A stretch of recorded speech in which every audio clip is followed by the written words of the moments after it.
All right, everyone, welcome. Today we are doing our workshop on tuning into the body. So I wanted to give you just a little background with myself. I was not always very No, intuitive. the I orange was one not was always very in tune. hot, but never warmed up at all. Someone needs to mute. Thank you. So I even remember, like, as a teenager, really reading a lot of books about like intuition and even like ESP and stuff. And I was into psychology. I was a psychology major before I did my physical therapy degree. So I know I was not very intuitive because I had that desire of like, oh, I wish I, was more connected, more intuitive. I remember even hearing someone talking about energy and I was like, what are they even talking about? There's this energy in the room changed. And I was like, that sounds so weird. But there are some simple steps to start connecting with your body. Where I was coming from was I was a big perfectionist and wanted, everything to be perfect. Basically, like, I would look for the bad things and focus on them. So instead of saying like my body works well in all of these ways, I would find the things I didn't like about my body and really obsess about them. So I was very disconnected from my body and did not have a great relationship with myself. And I was very critical of myself, and I had a diagnosis. I got a diagnosis of ulcerative colitis, which is autoimmune. And basically, they just told me, we don't know really why this happens. It happens a lot to women in their 20s and 30s. And basically, you just manage it with medication. And, I had really no idea that the pressure I was putting on myself, the stress I was causing myself, was actually causing this dysregulation and my body to hurt more because I was, stressing myself out all the time, even when things were good and potentially I could relax or something. I was just like, oh, I should be doing more. I was stressed out about things. So tuning into the body really helped me, but there were, it wasn't always just easy because it wasn't something that I felt was very natural for me. So what I want to do today is help you understand why we would do this, why we want to tune into the body, and some ways that you can do it if you're finding it hard. So first of all, why we tune into the body, I think is really interesting. I'm like bouncing back and forth, letting people in. When I first started learning about, basically when I was learning about life coaching, I learned about life coaching first. So I got my diagnosis. Things were pretty good for a few years after I started kind of managing things with medication. But then when I was going through struggles with my marriage and starting to get divorced, that's when the medication and the things I was doing to manage it were not helping. And I had, what they call a flare. And that's when actually one of my friends, she was in DO school, so to be a doctor of osteopathy, and she said, ulcerative colitis is psychosomatic. So I was actually really excited when she said that, because I was like, sweet, that is what I want to believe anyway, something I can do about it. And I can, heal this by changing how I'm thinking and, especially stressing less. So I was excited to have that information. And like I said, I already knew about life coaching, but I didn't really know the piece of how much the thoughts affect your body. I knew that thoughts affect your results with, maybe money or business or relationships or weight loss, but I didn't really know it could affect the actual pain that you're feeling and the physical function of your body. So when I started learning about somatic tracking and the pain reprocessing stuff, I was really surprised, because in life coaching, they teach us to process emotions. And it's a very similar / identical way that you learn to do this somatic tracking or tuning into the body to reprocess pain. So the reason why is pretty logical once you know about it. Emotions and pain are processed in the same place of the brain. And the pain that we feel is always a product of our brain. It doesn't really represent if there's tissue damage or injury, because our brain is getting the information from the body and then producing the pain signals that we feel. But the brain can produce those pain signals even when there isn't damage. There's many, many examples of that in placebo studies, things like that. But basically, I was fascinated to see that you can go into the body neutrally and process emotions and process pain the same way. And then I also read this book by Peter Levine called Healing Trauma. Oh, there's some questions. Doctor of Osteopathy, DO, you might hear that. It's also medical school, but they have a little different focus. They're a little more holistic. They do some different techniques. And I don't know all the differences, so I can't really tell you all about it. But anyway, she was in medical school, but it wasn't traditional, Western medicine wholly. And then how can we differentiate between emotions and pain from a physical cause? That's a really good question, right? Like that's something we can talk about more. But basically, knowing that emotions can trigger pain is a really helpful thing to know. And then I read this book called Healing Trauma by Peter Levine, and he was talking about the process of healing trauma.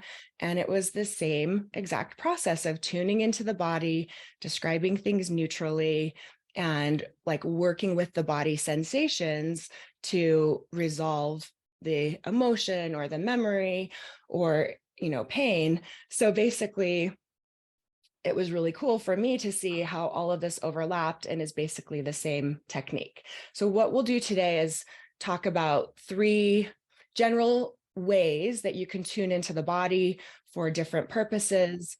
And the first is just general, called somatic tracking. So somatic tracking is what they call it in pain reprocessing.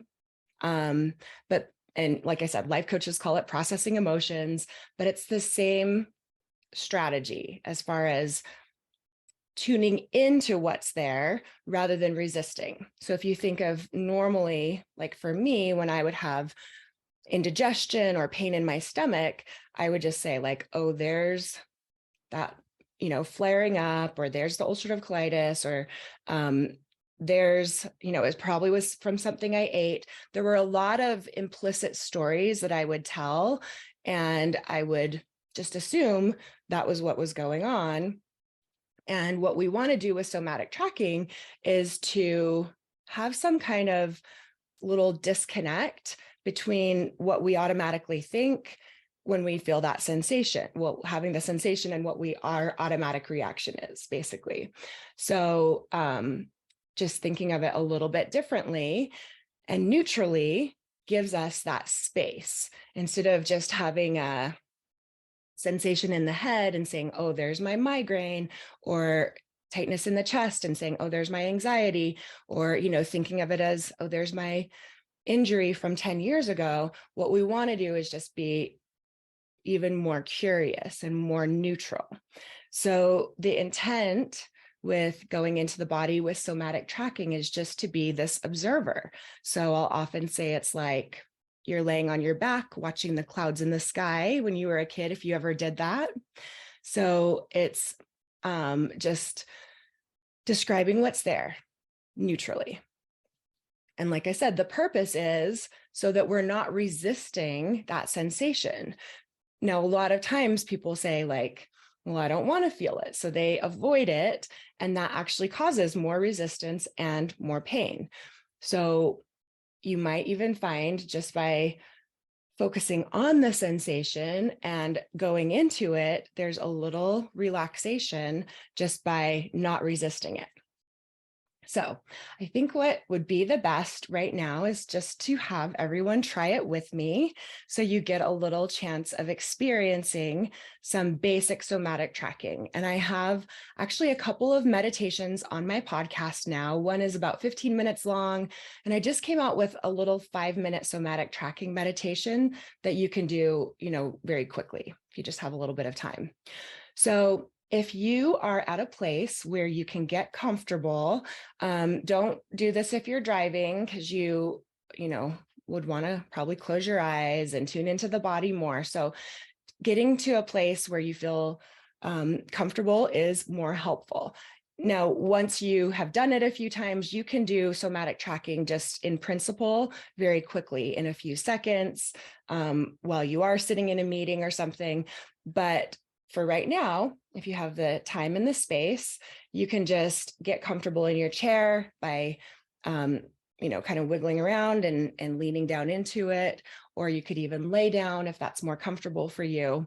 But you'll want to find a comfortable place. So if laying down is a place that traditionally increases your pain, think of what is the most comfortable place for you to start. So let's just do this together.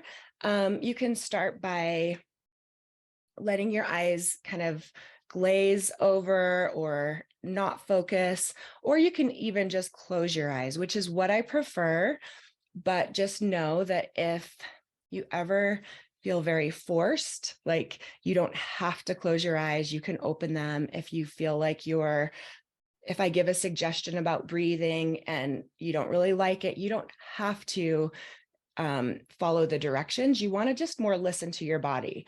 So if some of the suggestions you're like, oh, don't make me do that, I want to open my eyes, just open your eyes, right? It's more about this curiosity. It's more about honoring what's there, how you're feeling. So go ahead and close your eyes if that feels good to you. And then I like to have you just start by noticing your breath. So you might notice where you feel the breath the most in your body. It might be at your nose, it might be in your throat, it might be your chest moving as you inhale and exhale. So you're just focusing in on this process that happens naturally. You don't have to think about it, but now you can just observe it.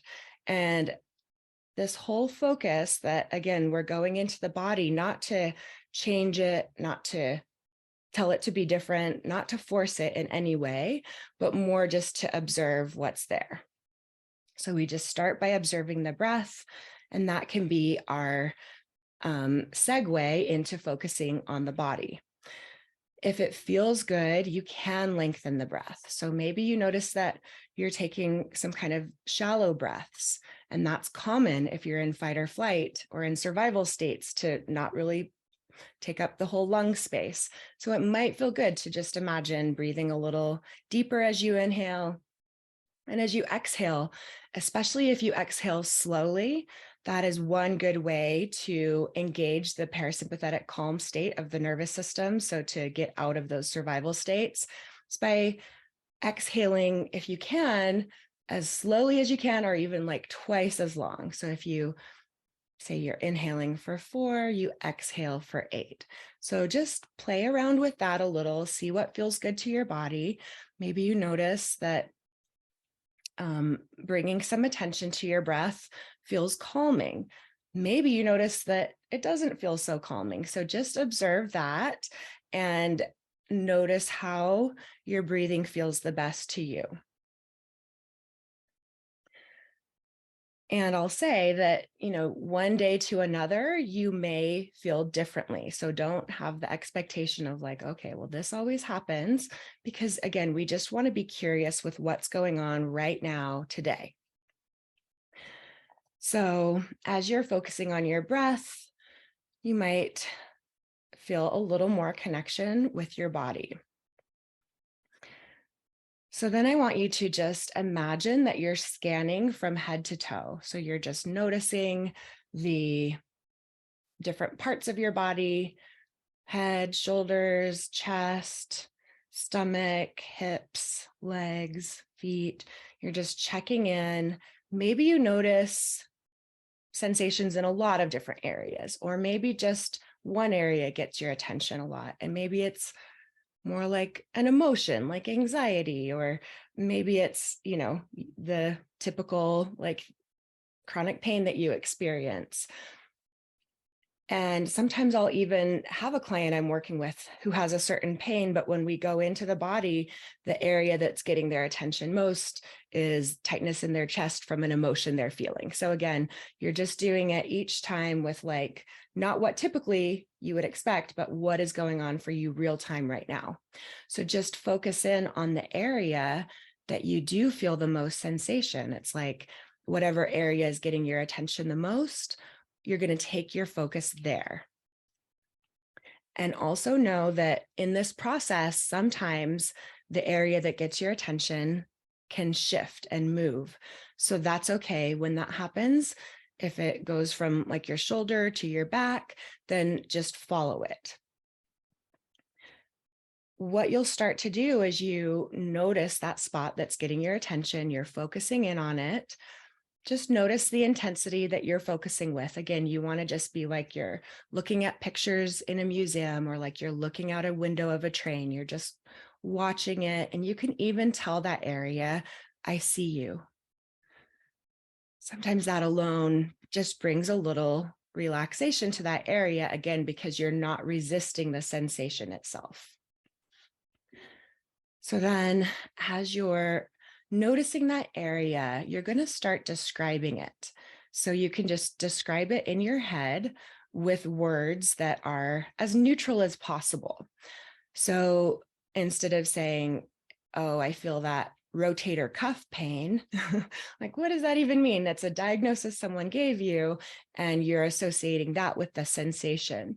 But what you might say instead is it feels sharp in this area, or it feels tight, or it feels tingly, or it feels dull. So there are some more general words you could use to describe the sensation. And especially notice when you want to give it a label, like, oh, there's my migraine, you would just say like, oh, there's this sensation that feels like, whatever, less loose than I want it to be. Okay, so think of ways you could describe the sensation. And then I want you to imagine, and some people are more visual than others, and sometimes more, some days you're just more receptive to this than others, but imagine if you can, if it has some kind of shape. So you could start by just describing, is it on the left side of the body or the right side, or is it right in the middle? How much space it's taking up? Does it look like it has an actual shape, like a rectangle or a cylinder, or is it like a blob? And again, if any of these descriptions start to stress you out because you're like, oh, I don't see it that way, I don't see a color, I don't see a shape, don't worry. It's not necessary to have it go a certain way. The whole process is just about tuning into what you do observe, what you do feel.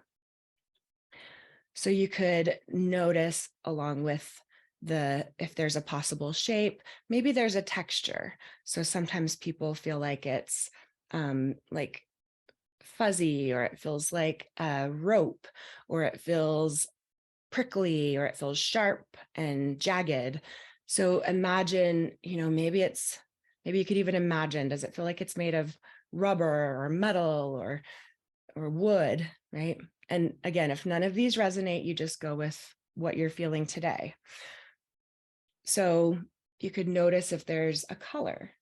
You might not really think you see colors, but if something comes up to your mind, you can just, I don't know why I'm thinking it, but it looks orange to me, or whatever. I get that a lot, where people are like, I don't know why I'm thinking this, I don't know why I'm saying this, but that's the process. We're just tuning into our subconscious. So we're not really consciously trying to figure it out. We're just, letting whatever impressions come up that come up. So you could notice if there's shape, texture, color, a temperature. So maybe it feels a little warm or hot. Maybe it feels cool. You could notice if there's a heaviness or a denseness to it, or if it feels light and airy. And you could notice if there's any movement in that area. Sometimes it's dense and it feels solid, like, a chunk of rock or something. And sometimes it has a really fast energy, like a buzzing, frenetic energy.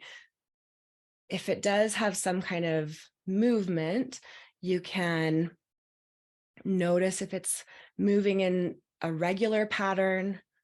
Maybe it coincides with your breathing rate or your heart rate, or maybe it's just random sensations that come and go, or maybe it feels like a sensation that stays there. So again, you're just getting very curious and describing what it is that you're feeling. And just that process alone, as you're doing it in real time, you are rewiring your brain, because instead of reacting the normal way that your brain has this conditioned response to reacting, you're giving your brain new information. You're in a little calmer state. You're processing this sensation without reacting with fear, which tells your brain, this is okay, we can be with this. And it actually, in the long run, will produce that pain less and less the more you're neutral to it. So just noticing how it is, what you notice, all of those descriptions, and then we can start what I think of as science experiments. So again, we are just using this very curious, fascinated approach rather than trying to change something, because our nervous system responds better to an invitation than a demand. So the first one I always like to start with is breathing into the area. So if you have that area is in your shoulder or your knee, you imagine as you're breathing in, channeling all your breath, funneling it to that area, the shoulder or the knee, and just observing what happens in your mind's eye when you send the breath there. Maybe the breath bounces off that area. Maybe it goes into the area and starts dissolving it. Maybe you can imagine, if the area is warm, that you take in a cool breath and use the breath to cool it. Maybe you imagine a slightly different color of the breath. Maybe it's like a golden light or a white light. And as you breathe into that area, seeing what the light does. So there are a few different variations, and do what feels the easiest to you. If you stress out about, oh, I'm not seeing a color, then just drop that whole part of it and just observe and feel how it feels to breathe into that area. So maybe you notice a change, maybe it stays about the same. There's really no right or wrong answer, and it doesn't necessarily have to decrease the symptoms in order to rewire the brain. But you may notice that as you're breathing in, there is some change. Maybe there is a lightening, maybe those dense molecules start moving a little or spreading out.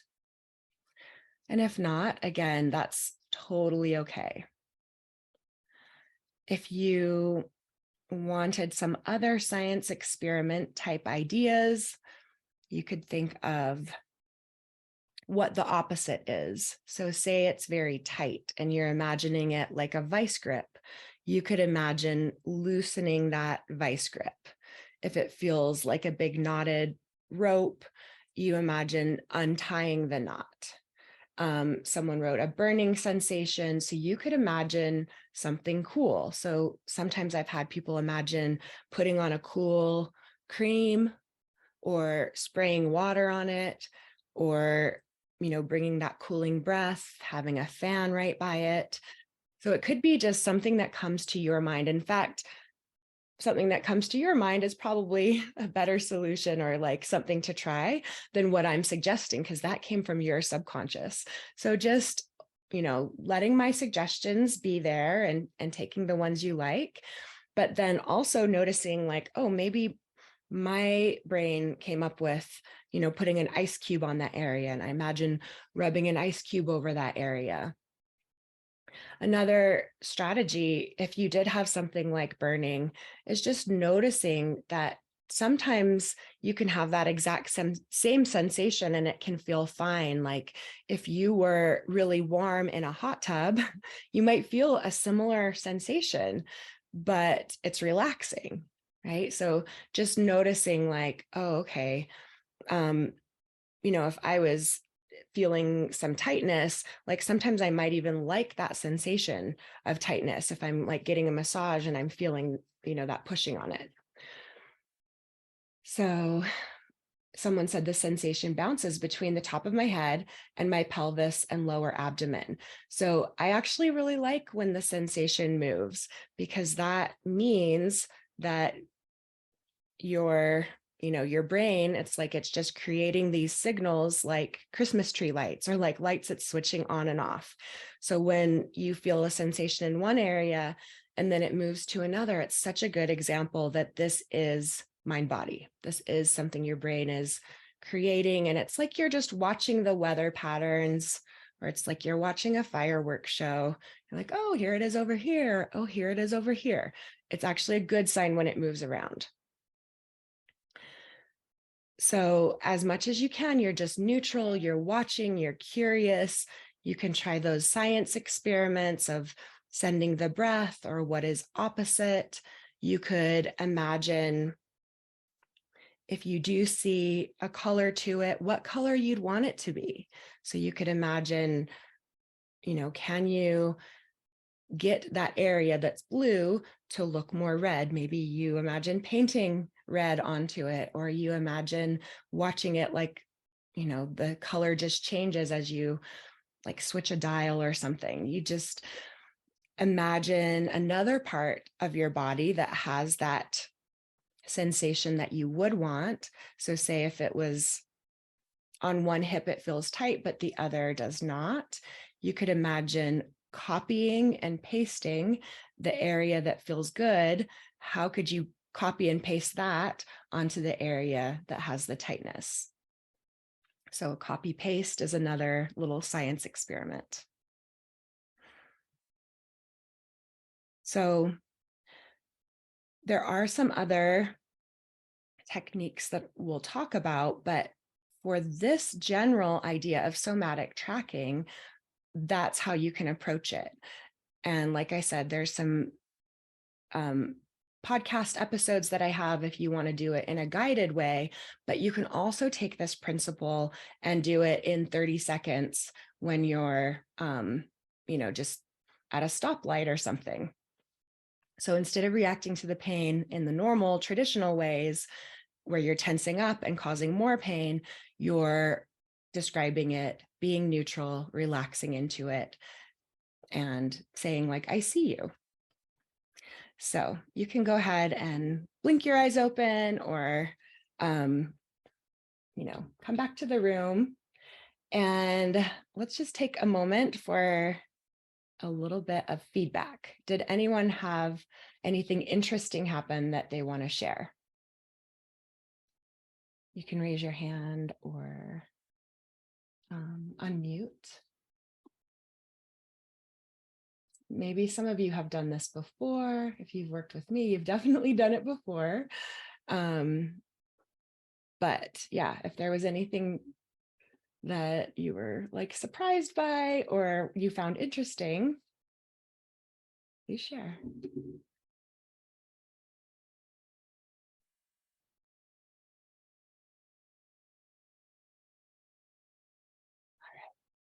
Okay, I'll keep going. Okay, Monica says she had to go.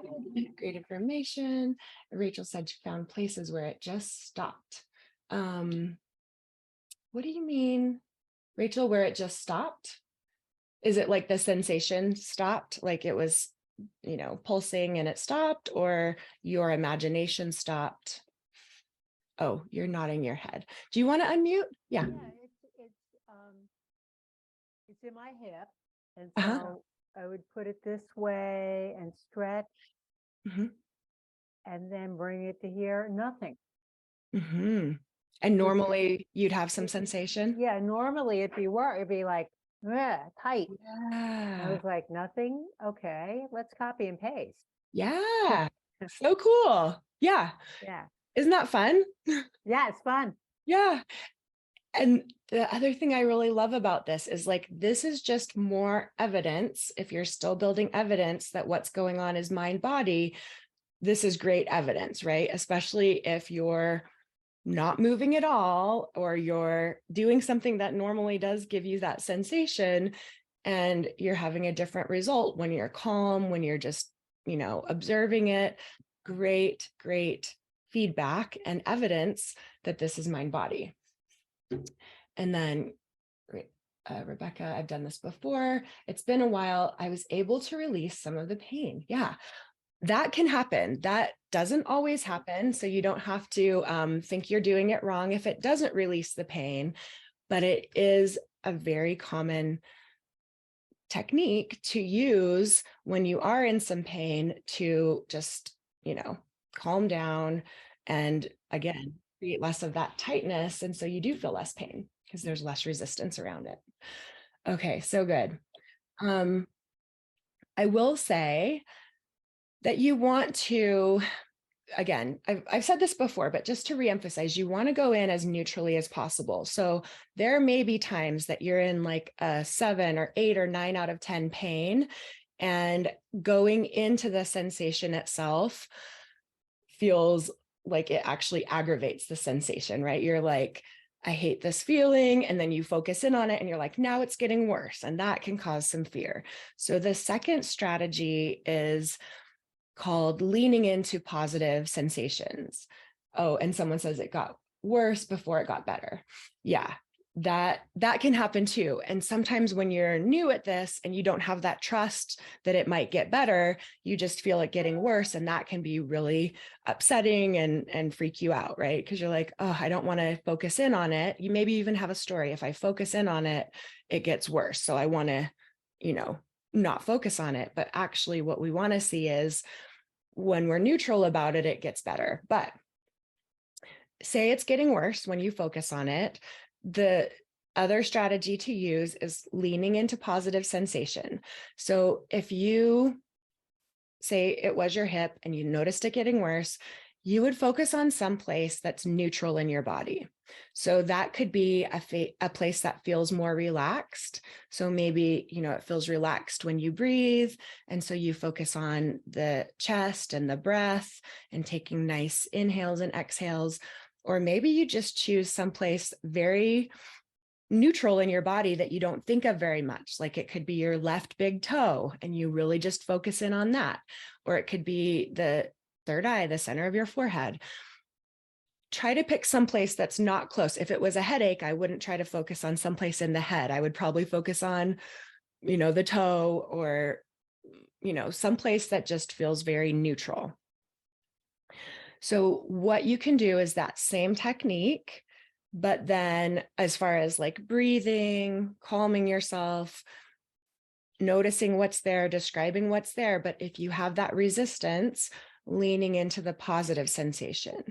And usually it just takes a few minutes of focusing on something else, leaning into, what does that big toe feel like? How could I imagine all of my focus going to that big toe? And then when you check back in with that area, oftentimes it feels better. So if you're starting to do somatic tracking and it's stressing you out for whatever reason, you can just use that second strategy of focusing on something completely different. So have any of you heard of leaning into positive sensation before? Have you ever tried that? No? I do have, and you haven't either. Okay. So yeah, I have meditation on my podcast about this specifically, if you want like a guided meditation of leaning into the positive sensation, but that can be a good place to start if you're very stressed, in a lot of pain, not sure if you trust this process. That's always a strategy that you can use. Okay. So we won't necessarily go through that, but you can take what we've already done together, and you can apply that little piece of it for the leaning into positive sensation. The last way of tuning into the body that I wanted to teach you, I think is super fascinating. And that would be, it's called graded exposure when they talk about it with, pain reprocessing therapy. That would be like with Curable or with The Way Out by Alan Gordon. Those are the terms they use. So graded exposure would be specifically for if you are like getting a pain with movement or a pain that you think is from a physical trigger. So like for me, I had those digestive issues. And one of the reasons I started really realizing it was mind body was when I would just think of the food, like I would think about coffee and my stomach would start turning. So I knew, I hadn't even ingested that, but I felt the symptom, right, of it feeling like it was hurting my stomach. And I was just thinking about it. So if you have a typical movement that you do, say, I feel like I'm pretty good when I'm sitting, and then I go from sitting to standing, and that's when I feel sensation, then graded exposure would be a nice way for you to tune into your body and try to reprogram these movement patterns without actually doing anything that could potentially harm you, right? Because most people are afraid of doing a movement because they're afraid it will hurt. And they've probably had experience of it hurting, right? Like if you had food poisoning, you think of that food in the future, your body may start to hurt or clench. And if you've had back pain with bending over, it could be years and years later, but your brain still associates bending over with pain and will produce the pain long after the injury is healed. So what we want to do is just notice. So if you think to yourself of some kind of, maybe like I said, a food or a movement is a really good way to work on graded exposure. Then maybe let's see if there's anyone that has something like pain with standing up, we could do a little demo. And don't worry if you don't want to be put on the spot, I'm not going to call on you, but if you do have something like, raising your arm or turning your head or something easy like that we could see on camera, we could do a little demo of graded exposure.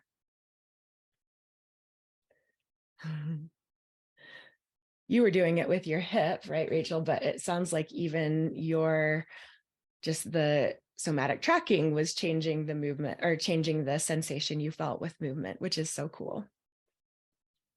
And I actually have like some little clips that I've put together from sessions that I've done with people, with their permission, of course, that demonstrate the graded exposure.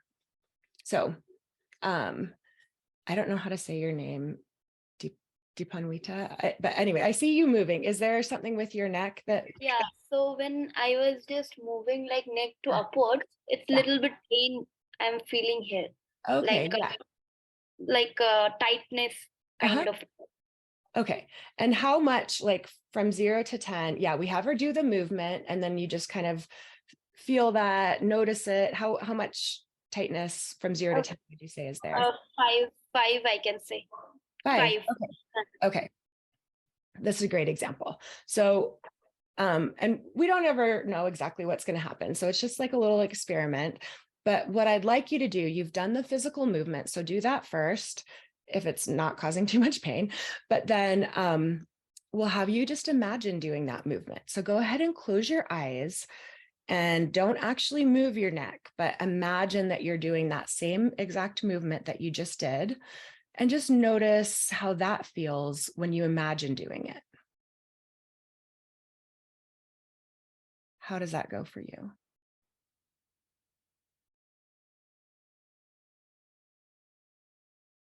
So I'm not feeling anything, means any pain, I'm not feeling anything. Okay. I feel like normal. So any pain, I'm not feeling. Okay. Sometimes that happens too. So like it's fun for me, I guess. It's fun for like proving that it's mind body when it is something like when you imagine it, you actually feel some of the pain. Sometimes it's just like you imagine it and you feel like a little bit of awareness, almost like your body Yeah, is so like, it's like not pain I'm feeling, yeah, but some kind of sensation or yeah, something I'm feeling. Not kind of yeah, pain, yeah. but yeah, sensation. Yeah. Okay, yeah. So even that is something, right? You're like, there's this mind-body connection where even imagining it, I, feel maybe just a little heightened intensity, not pain, but like guarding or like, worry, anticipation. Yeah, correct. And yeah, okay. And Shelby says that happened with hip pain when she imagined it the first time she did it with me. Yeah. So it it can happen that it recreates. I've had some people where they're like, that recreated exactly the same pain, just imagining it. I've even had people that their brain like blocks them from imagining it, which I think is fascinating. So they might be able to imagine themselves walking, they can imagine themselves bending over, but when they go to imagine running, it's like their brain just blacks it out. It's just like, we don't run, right? So just notice, again, just notice what comes up for you. There's no right or wrong answer, and one day may be different than the other. And if you don't recreate anything, it's fine, but it can show you that there is a lot of mind-body connection if just thinking about it causes the same symptom or something similar. Yeah, so I want to ask one thing. So I have IBS. So for IBS pain, like during morning, like when I'm going to loo, after that I was feeling terrible pain. Mhm. So like that was over for last 1 year, but recently it again started. So it is like when I'm going to washroom only, I am feeling that pain will be coming. Mhm. Like when So you're using the restroom. Yeah. yeah, when I'm going to morning, so that Oh, yeah. might be some linking has happened. So only morning I was feeling that pain, and after that only and that pain, as you told, that pain is coming, that pain is moving. So sometimes it's a lower abdomen, sometimes it's upper abdomen, sometimes it's right, sometimes it's left. So I'm very confusing that what is happening with me. Yeah. In my world, that's a good sign, right? Like if it's like sometimes over here, sometimes over here. And I actually, when I went back in for my last couple colonoscopies, I think, or at least the last one, they said my symptoms of ulcerative colitis, there was no active disease, but if I had any symptoms, they were IBS. And so I relate to the IBS because it can really feel like something is wrong inside your body, right? And so the way I think about it is when you're in those stressful states, it shuts down your digestion. And I've so many times woke up in the morning and I'm like, oh, it must have been the food I ate last night. It must have been the salad, things like that, where things I associated with pain. And one time I was even doing an Instagram live talking about how my cat was missing, and it like hit me. That was why I had the pain this morning, not because of the salad I ate, but it's like I didn't, even with all this work I do, it's like I didn't realize there was something stressful going on that could be causing that sensation. So yeah, the more neutral you are with those sensations and you're like, oh, interesting, it, really feels bad. And then I use the restroom and then I feel better. That's again, just more, So validation of, so what do you think, like for these three types of thing, which one will be better for me to do that time? Because that pain intensity was very high. I was not able to think straight like that time. It was, yeah, and that time, yeah. and I feel like it was, if I'm sitting for at least 10, 15, 20 minutes, after that it goes down normally Mhm. only. And Okay. rest of the day is okay. But that time is like I'm going Yeah. I'm not able to think through, or I'm not Yeah. able to breathe normally. Yeah. That's a good example of where the second one, leaning into positive sensation, might be Okay, more helpful for you. okay, Usually what they say is if it's very high, if your sensation's very high, then don't focus on it and with the somatic tracking. But I will say from my own experience, sometimes that has been calming for me, right? I am in a lot of sensation and I do a somatic tracking meditation. I've even done my own one and it brings the pain down. So the general rule is distract if you're in an 8, 9, or 10 pain, but okay. sometimes focusing on it with that calmness has helped me too. So feel it out for yourself. But yeah, how can we reshape that pathway? Let's go back to the neck. Yeah, let's go back to the neck and say that you're imagining moving, you feel some, guardedness or something. So, there's this mind-body connection. So the last step of that graded exposure is to have you imagine doing the movement pain-free.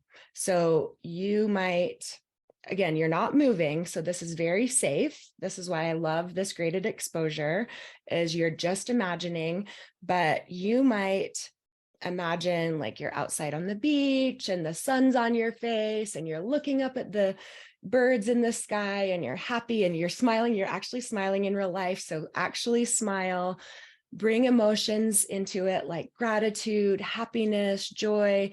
Like the more you can, it's like those sports psychologists, they have their athletes imagine doing the thing. You imagine it and you imagine doing it and it feels good and you're so grateful because the positive emotions help rewire your brain faster. So go ahead and imagine now doing the activity, doing the motion, eating the food, whatever it is, and imagine, if you can, that being as pain-free as possible. And don't worry if it's, you're just kind of figuring things out, and don't put a lot of pressure on yourself if it's not going exactly how you want, just noticing what does happen. So when how do you say your name?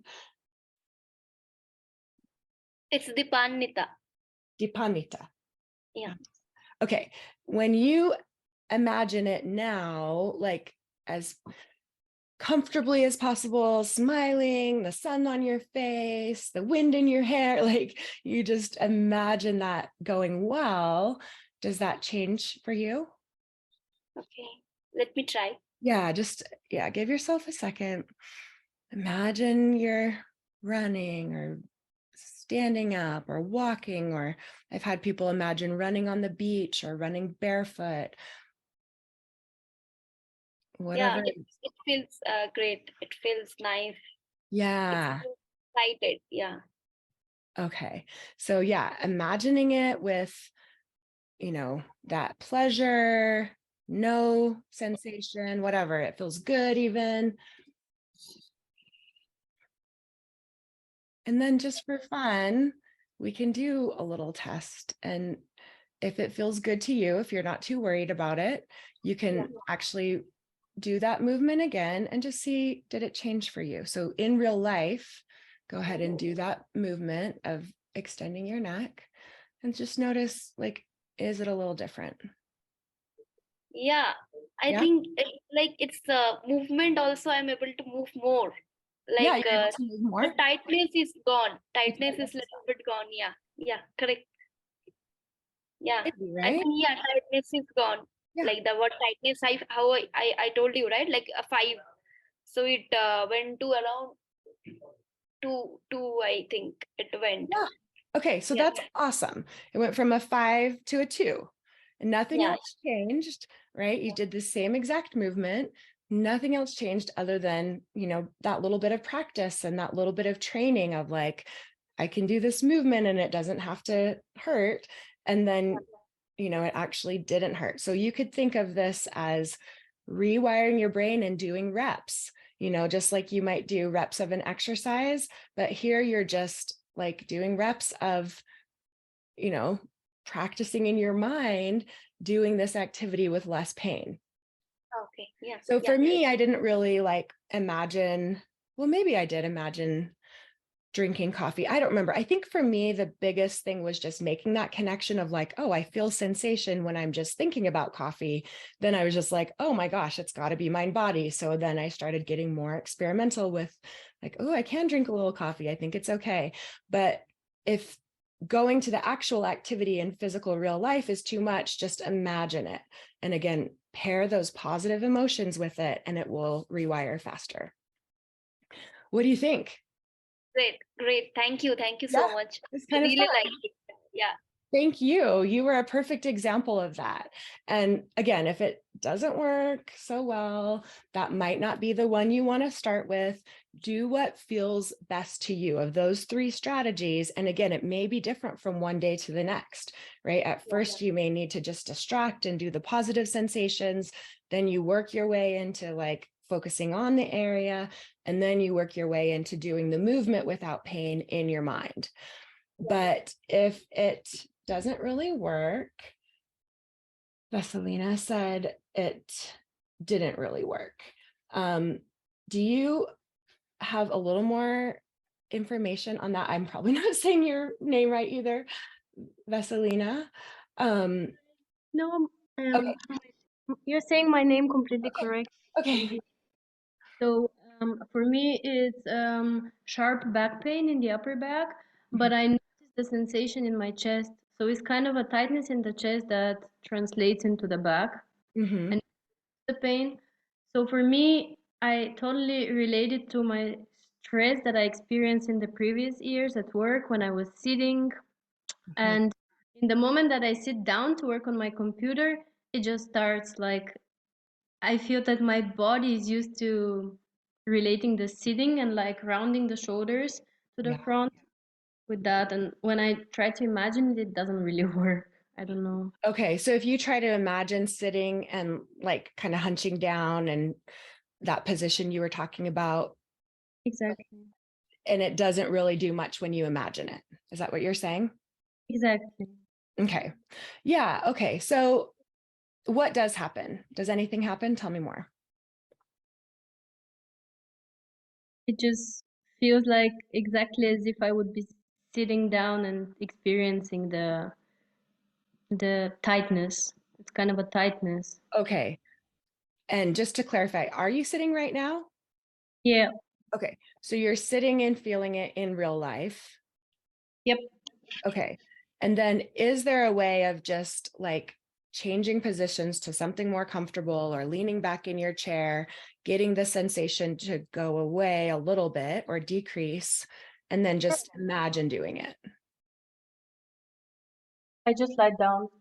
Okay. So yeah, lie down and imagine sitting as you were, just kind of as much as you can. And again, if you're like, well, my imagination doesn't work that well or whatever, it's just a process and, there's no wrong answer, but just imagine yourself now, if you're laying down, but imagining sitting, does that do anything? There is a slight better sensation. Like I still feel the hunching down my back and just the tightness, but it's kind of there's a little bit more free space. Okay. So so just to clarify, you're laying down, but you're imagining sitting and hunching, right? Yeah. And there's some sensation there, even with just imagining it. Yeah, Yeah. exactly. Yeah. So that's what we want to see. You're like, okay, when I'm laying down, not thinking about it, I'm not really feeling it, but I imagine sitting and my back tightens, just imagining it. Yeah. Well, I feel it also a little bit when I'm lying down, but not to that degree Okay. as when I'm sitting. Okay. Yeah. Okay. Yeah. We don't have to be like perfectly black and white, like pain-free or not, just lessening sensation is what we're looking for. So when you lay down, you still feel some sensation, not as much as sitting. Imagine sitting, then you feel a little more sensation or awareness again. So then we want to just have you imagine sitting, if you can, pain-free. So you might imagine a time of your life when you were able to do it, or you might imagine like it's how you see other people, they're just sitting and they are hunched over and they don't have pain. Or you might even just be able to go right to that, imagination of you grateful and happy and working on your computer and there's no pain there and you're just amazed and joyful, and you could even smile in real life. How does that go when you imagine it? Yeah, okay, that one worked. Like Good.